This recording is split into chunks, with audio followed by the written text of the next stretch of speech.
मुंबईतील मोठ्या रुग्णालयांना आयुष्यमान भारत योजनेत कधी आणणार? सुपर स्पेशालिटी रुग्णालयामध्ये 9 प्रकारच्या दुर्मिळ आजारांचा लाभ कधी मिळणार? हा मुद्दा सभागृहात उपस्थित होतोय। सर्वपक्षीय आमदारांचा लक्षवेधीच्या माध्यमातून सरकारला सवाल आहे। माझ्या मतदारसंघात करुणा हॉस्पिटल आहे, जे ट्रस्टचं हॉस्पिटल आहे, त्या हॉस्पिटलमध्ये सुद्धा जर आयुष्यमान भारत कार्डच्या अंतर्गत त्यांना लाभार्थ्यांना लाभ मिळत नसेल तर सरकारने जी ट्रस्टचे हॉस्पिटल आहेत त्यांना तुम्ही कंपल्शन करणार का? हा माझा पहिला प्रश्न आहे।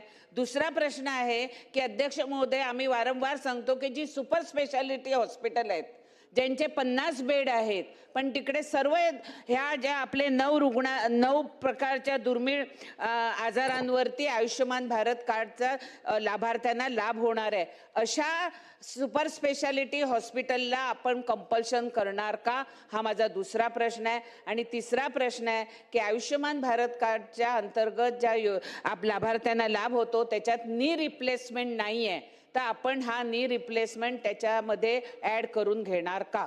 आयुष्यमान भारत प्रधानमंत्री जन आरोग्य योजनेचा विस्तार आपण केलेला आहे आणि आपल्या राज्यामध्ये 31 डिसेंबर 2025 पर्यंत 6,11,000 हे वयवंदना योजनेचे कार्ड वितरित झालेले आहेत। नी रिप्लेसमेंटसाठी सुद्धा आपण जी या ठिकाणी मागणी केलेली आहे ती ह्यामध्ये इन्क्लूड नाही आहे, पण ती करण्याबाबत सुद्धा आपण विचार करू। ट्रस्टच्या हॉस्पिटल्सवरती लक्ष ठेवण्यासाठी आपण धर्मादाय आयुक्तांच्या माध्यमातून त्या ठिकाणी नियमावली लावलेली आहे आणि जर ते काही रुग्णांना व्यवस्थित सेवा देत नसतील तर त्यांच्यावर सुद्धा आपण अध्यक्ष महोदय कुठल्याही हॉस्पिटलचं आपण कंपल्शन करू शकत नाही।